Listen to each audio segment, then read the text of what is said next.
Good morning बच्चों। Very very good morning ma'am. And welcome to chemistry concept. और आज तो कंसेप्ट कुछ तूफानी करने वाले हैं, नहीं हम आज कुछ तूफानी करते हैं। आज ऑर्गेनिक में कुछ नया पढ़ने वाले हैं, है ना। आपको पता है क्या पढ़ने वाले हैं आज हम? क्या? ऑर्गेनिक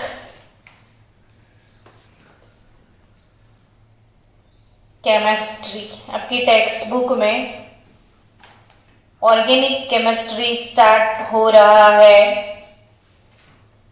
यूनिट नंबर 12 से। कौन से यूनिट से? 12 नंबर का यूनिट है ना। तो स्टूडेंट्स, यूनिट 12 ऑर्गेनिक केमिस्ट्री और टाइटल है some basic principles and techniques. What is our title? Some basic principles and techniques. समझ गए? ऐसा ही कुछ स्टार्ट हुआ था 11th में जब आप नए नए आए थे। Some basic concept of chemistry है चैप्टर नंबर 1। और तब मैंने एक चीज सिखाई थी आपको कि केमिस्ट्री इतना वाइड है कि उसका स्टडी टोटल 6 ब्रांचेस में डिवाइड किया गया है। पता है ना? हाँ। तो इसमें से फर्स्ट ब्रांच कौन सा है? Organic chemistry. क्यों फर्स्ट ब्रांच बोल दिया पता है आपको? ये बहुत बड़ा है। नहीं, बहुत बार आया है ऐसा नहीं। बहुत बड़ा है। बहुत बड़ा है ऐसा नहीं, सबसे पुराना है। जब केमिस्ट्री का बर्थ हुआ था ना, तो कैसे हुआ था?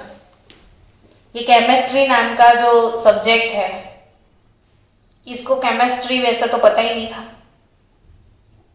जब ये ये अपना प्लेनेट है अर्थ, उसके ऊपर धीरे धीरे लिविंग ऑर्गेनिज्म आने लगे, ह्यूमन बीइंग्स आ गए, तो वो ह्यूमन बीइंग को बहुत सारी चीज़ों की ज़रूरत पड़ी।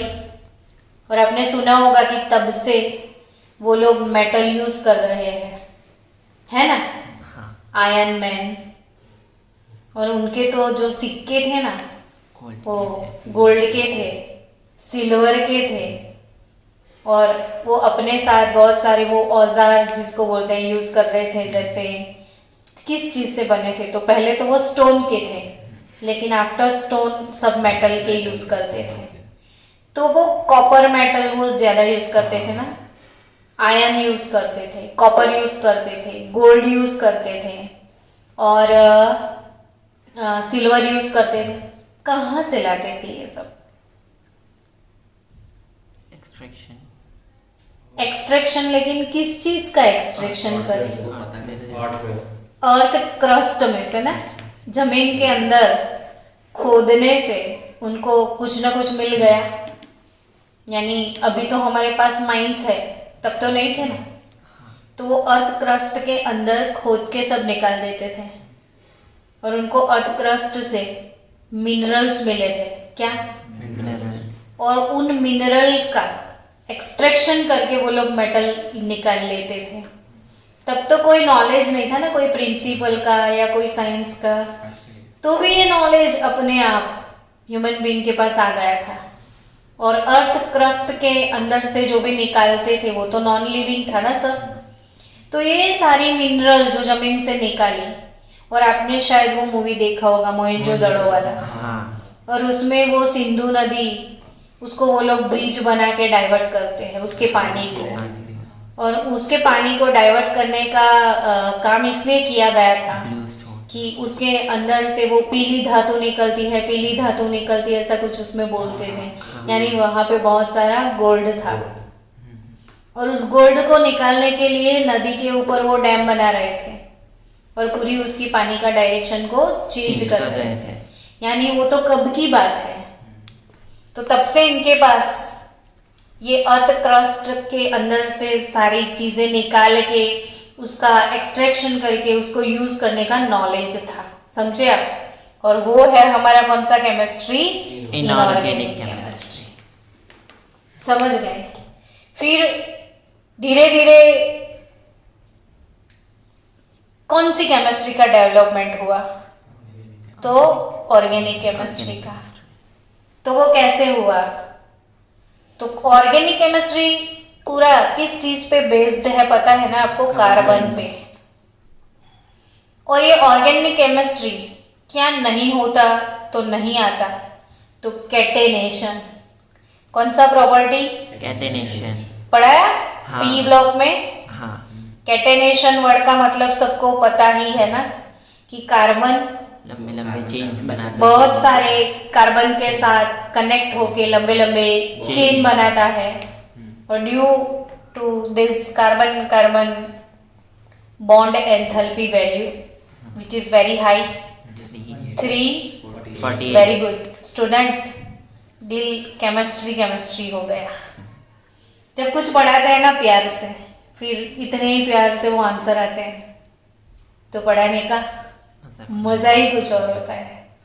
तो कार्बन कार्बन बॉन्ड एंथैल्पी कितनी, 348। और कितने प्यार से आप लोगों ने आंसर दे दिया, मुझे अच्छा लगा। 348 किलो जूल पर मोल। और ये काफी अंबुजा सीमेंट ऐसा बोल रहे थे ना, हाँ स्ट्रॉन्ग होता है। टूटेगा नहीं, लकड़ी हो या लेमिनेट। और ये टूटता नहीं, तभी सबको कैरी करके चलता है। और उसने कैरी करना चालू कर दिया, और इसके जितने भी सारे कंपाउंड है उसका स्टडी करते करते थक गए, तो केमिस्ट्री की नई ब्रांच डेवलप कर ली कि भाई चलो उसको डाल दो इनऑर्गेनिक में, इसको डाल दो ऑर्गेनिक में। तो हम सिंपली कंपाउंड्स की बात करें ना, क्या कंपाउंड्स, उसको अगर आप क्लासीफाई करो तो there are 2 type of compounds, inorganic compounds and organic compounds. Organic compound. जब तक हम अच्छे से इंट्रोडक्शन ना समझे तब तक वो उसका मजा ही नहीं आता। So don't worry about syllabus, आप चिंता करो कि आपको कितना समझ में आ रहा है ना। तो कंपाउंड्स कितने टाइप के होते हैं, 2 टाइप के, ऑर्गेनिक एंड इनऑर्गेनिक, है ना। तो हम इनऑर्गेनिक कंपाउंड की पहले डेफिनेशन लिख दे कि इनऑर्गेनिक कंपाउंड क्या होते हैं। तो inorganic means which where isolated from, तुम लोग भी नोटबुक में लिखो, सब ऐसे बैठे क्यों हो, मेरे साथ साथ लिखो सब लोग रेडी हो जाओ लिखने के लिए। Which were isolated from non living source, क्योंकि मुझे पता है आप लोग थोड़ी देर में सो जाओगे। Non living sources which where isolated from non living sources, जो नॉन लिविंग सोर्सेस से आइसोलेट किए गए थे, इनको कैसे कंपाउंड बोलते हैं हम, इनऑर्गेनिक। और व्हाट इज ऑर्गेनिक, जो लिविंग कंपाउंड्स है। तो विच where isolated, which where isolated from living organisms, from living organisms, for example plants and animals। समझ गए।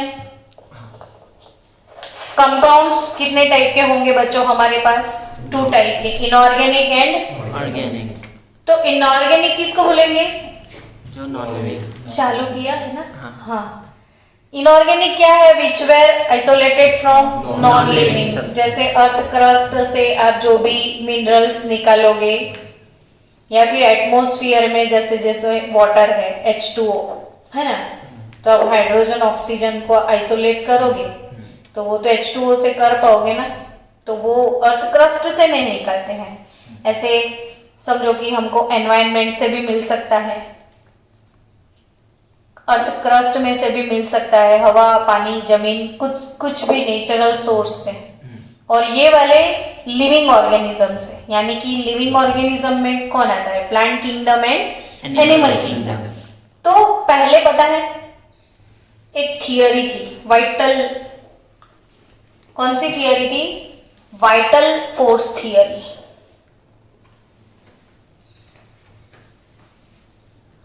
अब ये वाइटल फोर्स थियरी जैसे मैंने बोला वैसे ही विघ्नेश ने मुर्तुजा के सामने देखा कि ये क्या होगा, है ना। ये सोच रहा है, ये मैं विघ्नेश की फोटो बना दूं, देखो ये विघ्नेश है और ये सोच रहा है हाथ पे ऐसे सिर पे उंगली लगा के कि ये क्या होगा। क्यूट सा लगता है वैसे विघ्नेश, नहीं होते। तो ये विघ्नेश सोच रहा है कि ये वाइटल फोर्स थियरी ये क्या है, बट मेरी नहीं है ये। पता है किसकी है, वाइटल नाम के साइंटिस्ट की। वाइटल नाम नहीं है बेटा, वाइटल यानी बॉडी। विटामिन वर्ड सुना है, वाइटल एमिन, बॉडी के लिए जो रिक्वायर्ड अमाइंस है, vital amines that is vitamins. तो वाइटल क्या है, वाइटल स्टैटिस्टिक वर्ड भी सुना होगा ना। तो आपका बॉडी शरीर है ना। अब वाइटल फोर्स थियरी यानी सोच, इसका मतलब क्या होता होगा। ये जो स्वीडिश केमिस्ट है ना 1815 में, कौन सा केमिस्ट, स्वीडिश केमिस्ट बर्जेलियस की बात है। आपकी टेक्स्ट बुक में होगा ये शायद, इनका नाम है ना, मिला कि नहीं है यार, स्वीडिश केमिस्ट बर्जेलियस। तो बर्जेलियस इनकी देन है वाइटल फोर्स थियरी। अरे यार कौन सी थियरी, vital force theory, vital force theory, Swedish chemist Berzelius, year 1850। अब वाइटल फोर्स थियरी क्या, कब से ये बच्चा सोच रहा है, हम इसको आंसर नहीं दे रहे। तो ये ऐसा मानते थे कि ये सब्सटेंस तो अर्थ क्रस्ट से मिल गए इनऑर्गेनिक, लेकिन ऑर्गेनिक हम नहीं बना सकते हैं। क्या सोच रहे थे कि ऑर्गेनिक सब्सटेंस हमसे नहीं बन सकता है, तो कौन बनाता है, नेचर। तो वाइटल फोर्स, हाँ। यानी बॉडी के अंदर, लिविंग बॉडी के अंदर ऐसा कोई नेचुरल फोर्स है जिसे हम भगवान नहीं बोलते हैं, वो यस। तो ये सिर्फ भगवान बना सकते हैं, हम नहीं बना सकते। ऐसा हम नहीं, कौन सोच रहे हैं, स्वीडिश केमिस्ट लोग, कि नहीं बनता। और सच्ची में एक बात बोलूं, चलो हमने अब तक बहुत कुछ चीजें बना ली ना बॉडी के अंदर रिप्लेसमेंट के लिए। हाँ। क्या ब्लड बनाया हमने, नहीं। सोचो। चलो आपकी बॉडी में ब्लड कम है, या ऑपरेशन के ड्यूरेशन बहुत से लोगों को ब्लड की जरूरत है, तो क्या ब्लड कोई फैक्ट्री से मिल जाएगा आपको, डोनेट करना पड़ेगा, यानी नहीं बन सकता, नहीं बन सकता ना। ब्लड कोई और डोनेट करेगा और उसका ब्लड हम किसी और को दे देंगे, वो भी चेक करना पड़ता है कि ये वाला ये वाला ये वाला।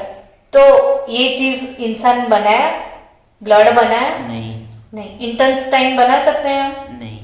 कोई फैक्ट्री में हार्ट बना के रख दे, नहीं ना। यानी हम बहुत कुछ नहीं बना सकते। जो कौन बनाता है, वाइटल फोर्स। हाँ। देखो जैसे आपका मैन्युफैक्चरिंग हुआ है ना, हाँ। तो किसने किया, आपके पेरेंट्स ने। हाँ। वो कौन सी थियरी है, वाइटल फोर्स थियरी। समझे। ये हमसे नहीं। कोई बिना मम्मी पापा के सोचे कि लैब में बच्चे बना के बिजनेस करे तो सबको रेडीमेड बच्चे मिल जाए, मे बी पॉसिबल नहीं नहीं ना। तो ये ऑब्वियस चीजें है कि ये एक वाइटल फोर्स जो होता है ना बॉडी में, वो ही सिर्फ ऑर्गेनिक कंपाउंड बना सकता है। ऐसा किसने बोला था? बर्जेलियस ने, स्वीडिश केमिस्ट बर्जेलियस ने। वो है वाइटल फोर्स थियरी। समझे बच्चों? और पता है उस थियरी को ब्रेक भी कर दिया किसी ने, और वो थे 1828। कौन सा ईयर? 1828 1828। फिर से बोलो तो कौन सा ईयर? 1828 1828। और 1828 फ्रीडरिच वॉलर, क्या नाम है उनका? Friedrich Wohler vital force theory, Friedrich Wohler. Wohler जो है वो स्वीडिश नहीं है, लेकिन है तो यूरोप से, जर्मन केमिस्ट। बोलो, Swedish chemist vital force theory देते हैं कि ये हमसे नहीं होगा। और उस बीच में 1828 में फ्रीडरिच वॉलर, कौन? फ्रेडरिच वॉलर जर्मन केमिस्ट, और उन्होंने ये पूरी थियरी को ब्रेक डाउन कर दिया। कैसे? सिंथेसिस तो एक कंपाउंड बनाया यूरिया। हाँ क्या? यूरिया यूरिया बना दिया। किसी को पता है यूरिया का फॉर्मूला? मैं फर्स्ट डे से मोलर मास सिखाती थी, परसेंटेज सिखाती थी, हर बार मैं यूरिया लिखवाती थी आपको, ताकि आपको ये सारे फॉर्मूला बाय हार्ट हो जाए, लर्न हो जाए। एनीवन ग्रुप में कोई बोलेगा यूरिया, मीटिंग में पूछ, यूरिया का फॉर्मूला बताओ। नो वन, कोई भी नहीं है। NH2CONH2 किसने आंसर दिया? Sneha I think। Sneha, that's good. Mustafa ने भी दिया फिर। मुस्तफा ने भी दिया, दिया ने दिया, सॉरी मैम, दिया। क्योंकि बुक में दिया है। NH2CONH2। अब भूल जाओगे आप? हाँ सबको याद होगा? हाँ बोलता है तो। मुझे लगा आप बोल जाओ ऐसा। अच्छा, बोल जाओ, नहीं भूल जाओगे आप तो याद हो जाएगा अब सबको। ये क्या है? यूरिया। क्या है? यूरिया क्या है? यूरिया। फिर से बोलो तो। Urea NH2CONH2। NH2CO क्या नाम है? ये ऑर्गेनिक कंपाउंड है। और बच्चों, इसको इनऑर्गेनिक कंपाउंड से बनाया। NH4 यानी एमोनियम आयन, CNO यानी साइनेट। एक एक चीज को आप बाय हार्ट करते जाओ। Ammonium cyanate. तभी तो हम स्पीड नहीं बढ़ा रहे हैं। हमें स्पीड करके क्या करना है ना? जब चीजें नहीं आती है तो स्पीड से पढ़ने का मतलब ही नहीं है ना, खत्म हो जाएगा सिलेबस। लेकिन आप तो वही के वही रहोगे। तो ये है एमोनियम साइनेट। फिर से बोलो तो। Ammonium cyanate. Ammonium cyanate. अब और एक चीज मैं सिखाने वाली हूँ। अमोनियम साइनेट से क्या बनाया? यूरिया। किसने? German chemist. German chemist Friedrich Wohler. फिर से बोलो। Friedrich Wohler. German chemist Friedrich Wohler. German chemist Friedrich Wohler. Yes, याद रहेगा ना हाँ कि वाइटल फोर्स थियरी बर्जेलियस ने दिया था कि भाई कोई वाइटल फोर्स ऐसा होता है जो ये सब्सटेंस बना सकता है, हम लैब में नहीं बना सकते, लेकिन बना दिया किसने? फ्रीडरिच वॉलर ने। अब कौन सा दुनिया में ऐसा ऑर्गेनिक सब्सटेंस सबसे पहले बन गया? तो ऑब्वियसली यूरिया। लैब में बनाया। किस चीज से बनाया? NH4 और इसने इसको किसी के साथ रिएक्ट नहीं करवाया, हीट किया। तो हीट तो किया, लेकिन इसके अंदर रीअरेंजमेंट हुआ। तो आप मुझे सॉरी, अभी मुझे आपको एक और नया वर्ड सिखाना है। री अरेंजमेंट। अरेंजमेंट क्या होता है वो बोलो आप। री अरेंजमेंट का मतलब क्या? री मतलब क्या? फिर से उसको अरेंज। रिवीजन। हाँ। री निकाल दो तो विजन। है ना, जो पहले विजन था उसको रिवाइज करो तो रिवीजन। रिवाइज में भी री आता है। रिवाइज यानी फिर से, री मीन्स फिर से, बार बार, फ्रीक्वेंटली, उसे हम रिवीजन बोलते हैं ना। तो री, हाँ, मीटिंग में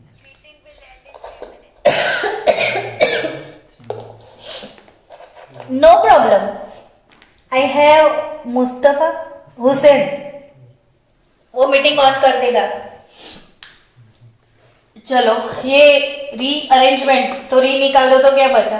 अरेंजमेंट। इसके अंदर जो अरेंजमेंट है उसको चेंज करके दोबारा कुछ नया बनाए तो इसे री अरेंजमेंट बोलेंगे।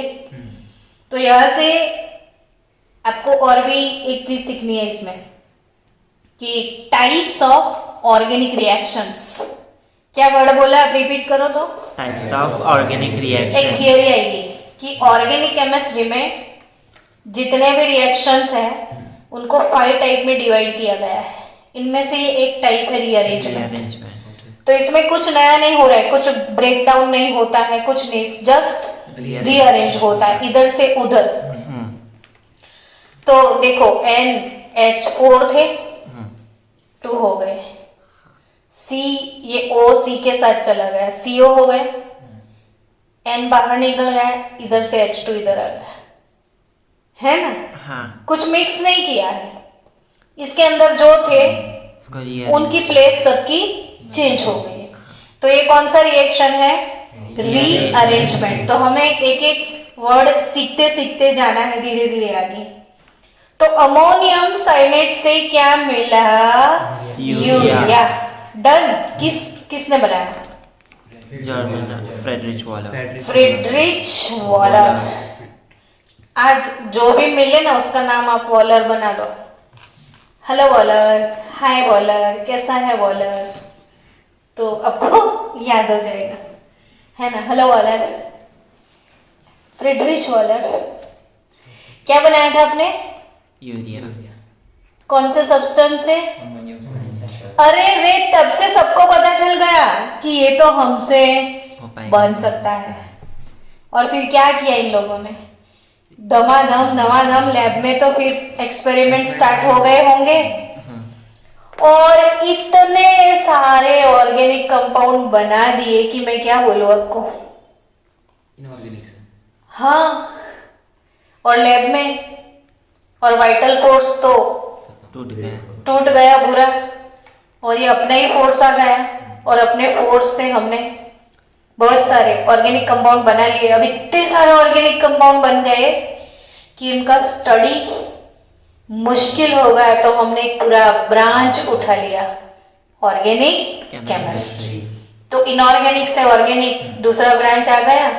फिर तो धीरे धीरे बायोकेमिस्ट्री आया, फिर फिजिकल आया, फिर इंडस्ट्री बन गई ना सब।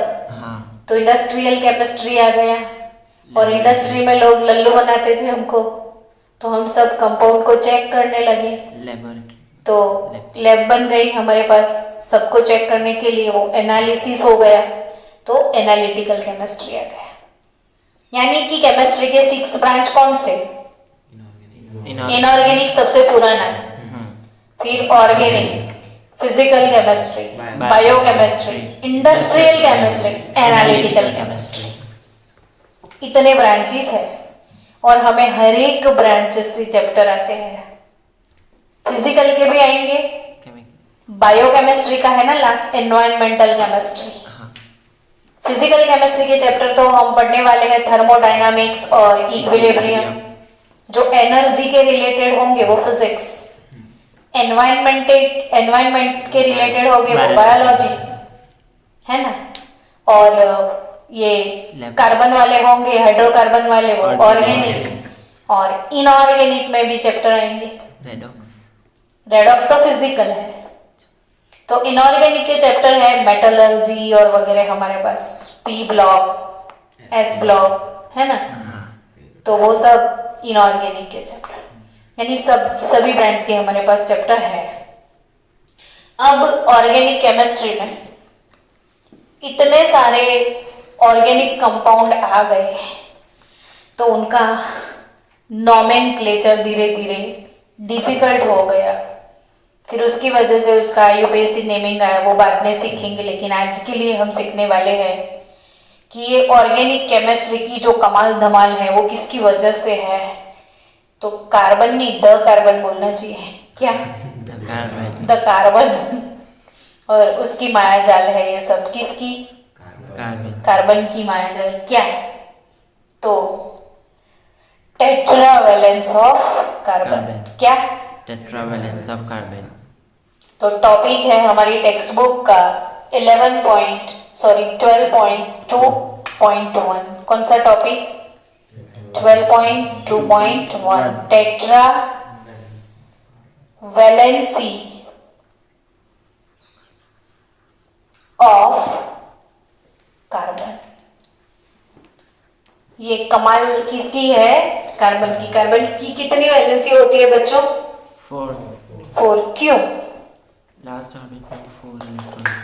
लास्ट ऑर्बिट में 4 है, इसलिए लास्ट में तो 2 ही है, इसकी 4 नहीं है कि 4 है?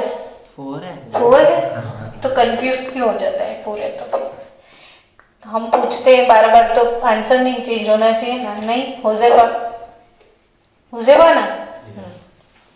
टेट्रावेलेंसी ऑफ कार्बन सीख ले। आपको याद रखना है कि कार्बन हैज ऑलवेज 4 चोटली। क्या? ऑर्बिट को 2 चोटली है, कार्बन को 4 चोटली है। हमेशा कार्बन के आगे पीछे कितनी चोटलियां होंगी? 4। सिग्मा भी हो सकती है, पाई भी।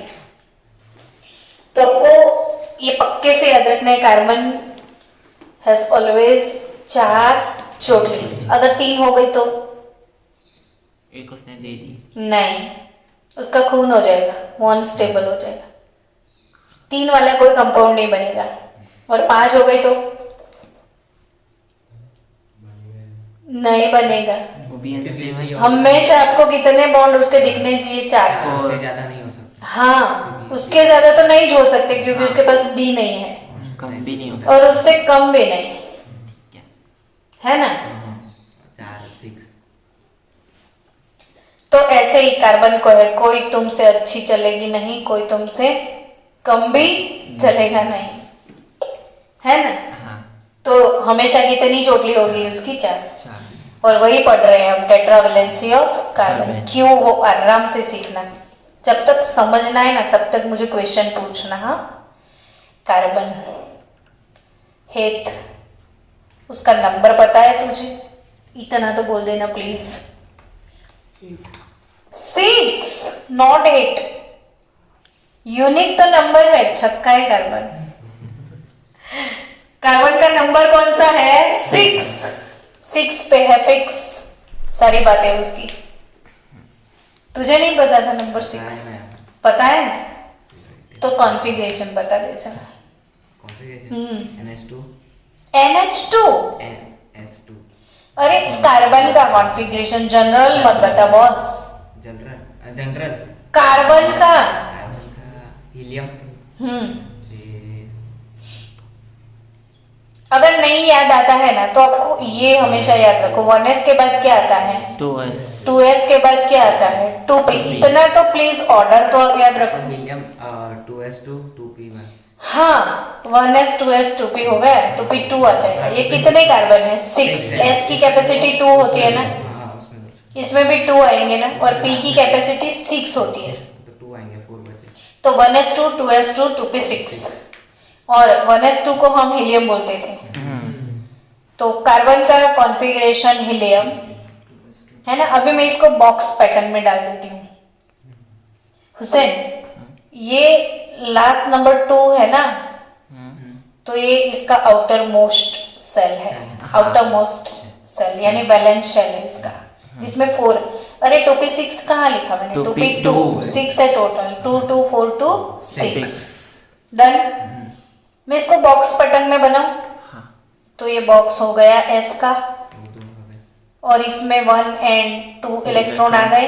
हाँ 2p का box, but p has 3 sub orbital ना बच्चों, हाँ तो उसमें भी 1 और 1 11। 11 नहीं, मैं पूछ रही हूँ 11, 1 और 1 11 ऐसे मैंने बोला। तो 2s2 यानी बच्चों 2s2 2p 2px1 2py 2py 1 2pz 0 done. हाँ यस और नॉट? Yes okay. अब मुझे बताओ ना, ये सिचुएशन में कार्बन कितने बॉन्ड बनाएगा? 4 कैसे? हाइब्रिडाइजेशन sp के चार्ज खाली है मतलब क्या? हाइब्रिडाइजेशन हाइब्रिडाइजेशन sp3 तो नहीं, मैंने हाइब्रिडाइजेशन का कंसेप्ट सोचने को आपको बोला ही नहीं अभी। s वाला p को भी सकते तो जब देखो किसी के साथ शेयरिंग हम करते हैं ना, तो तेरा एसिड मेरा बेस, समझे आप? यानी एक अगर मेरा है तो एक तो दूसरा तेरा होगा, समझे कि नहीं? हाँ मेरा तेरा तो शेयरिंग ना।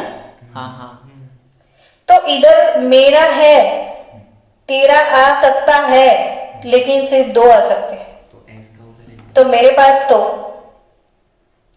अभी कार्बन में बॉन्ड बनाने की कैपेसिटी सिर्फ 2 दिखती है, इधर खाली है, हाँ मेरा कुछ भी नहीं है, तो तेरा कहां से आएगा? समझे कि नहीं आप? हाँ शेयरिंग यानी मेरा एसिड तेरा बेस, यानी मेरा कुछ तेरा कुछ।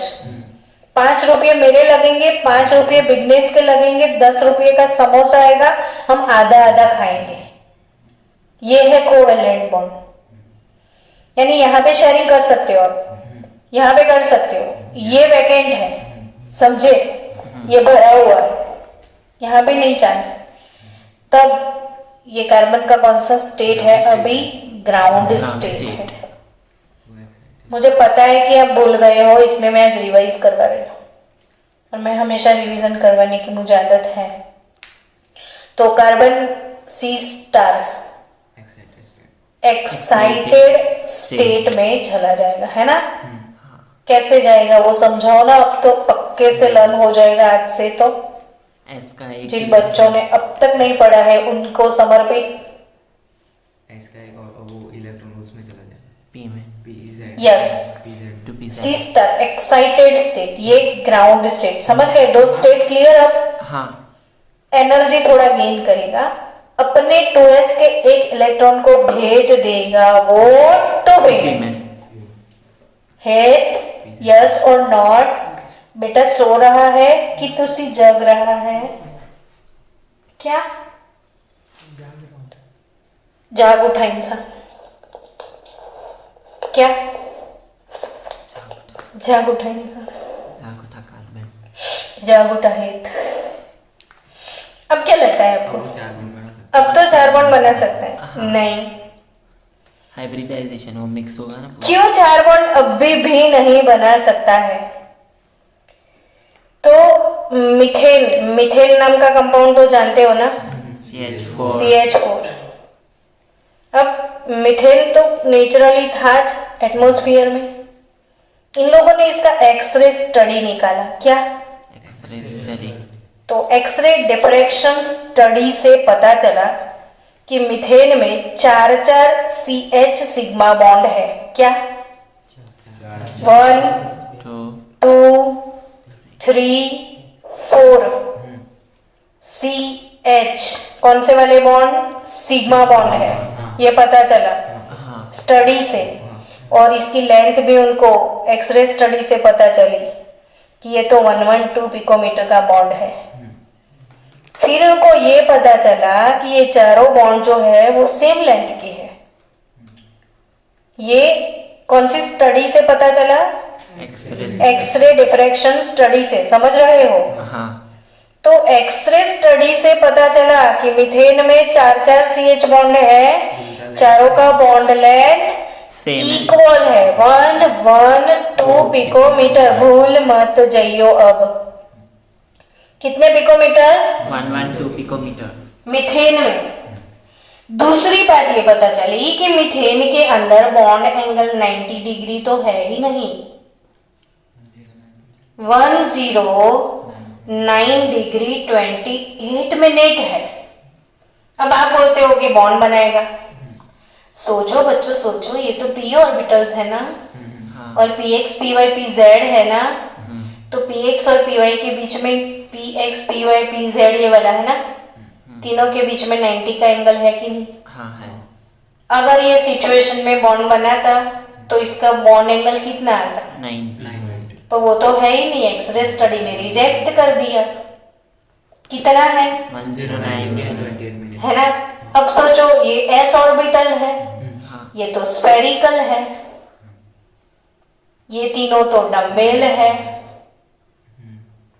एक बॉन्ड स्फेरिकल वाला होता, तीन डम्बेल वाले होते, तो तीनों की लेंथ अलग होती, हाँ एंगल अलग होता। इसका तो कोई एंगल ही नहीं है, तो फिर ये कंडीशन में बॉन्ड इसने नहीं बनाया होगा। तो ये स्टडी से पता चला कि इतना बॉन्ड एंगल है, ये है वो है, इसके पास डायरेक्शनल प्रॉपर्टी है, टेट्राहेड्रल इसका शेप है, समझे।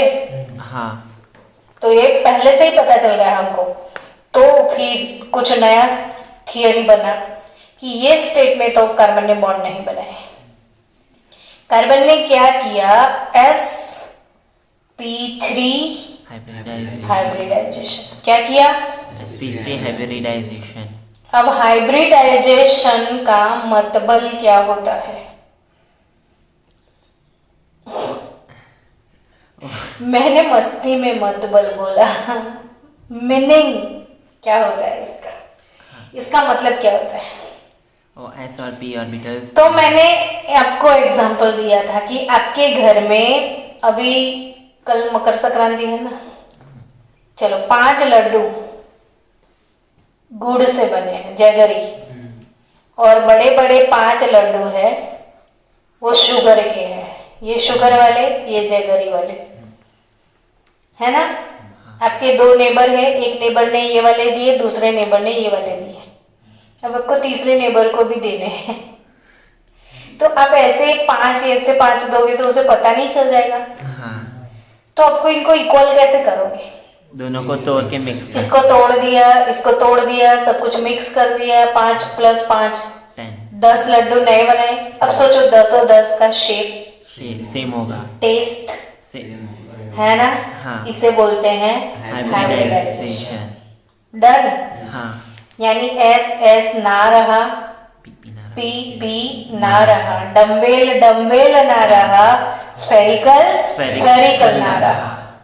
समझ गए। देखो ये था स्फेरिकल, ये था डम्बेल, तीसरा पी ऑर्बिटल दूसरा पी ऑर्बिटल यहां से अटैक करेगा, तीसरा पी ऑर्बिटल यहां से अटैक करेगा। समझना बच्चों, ये एक एस हो गई और 3 पी हो गई। एस का इतना कैरेक्टर इसके साथ जाएगा, एस का इतना कैरेक्टर इसके साथ जाएगा, एस का इतना कैरेक्टर इसके साथ जाएगा। समझ गए, यानी सब मिक्स हो जाएगा।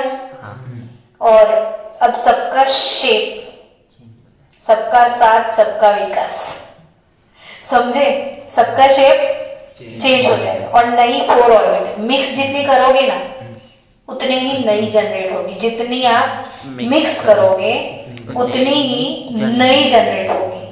और जो नई जनरेट होती है ना, सबका शेप सेम होगा और सबका एनर्जी लेवल भी सेम होगा। तो ये कौन सा हाइब्रिडाइजेशन हुआ, sp3। तो कितनी नई ऑर्बिट बनेगी, 4। अब चारों जो नई ऑर्बिट है, अब दूसरी चीज समझो कि ये स्फेरिकल है, ये डम्बेल है, इतना पोर्शन सारा मिक्स हो गया, तो ये नया कैसा बनेगा, वो भी तो एक क्यूरियोसिटी वाली बात है ना। तो ये पूरा पोर्शन एक हो जाएगी, ऐसे नया बनेगा इसमें से। ये सारा एक हो जाएगा।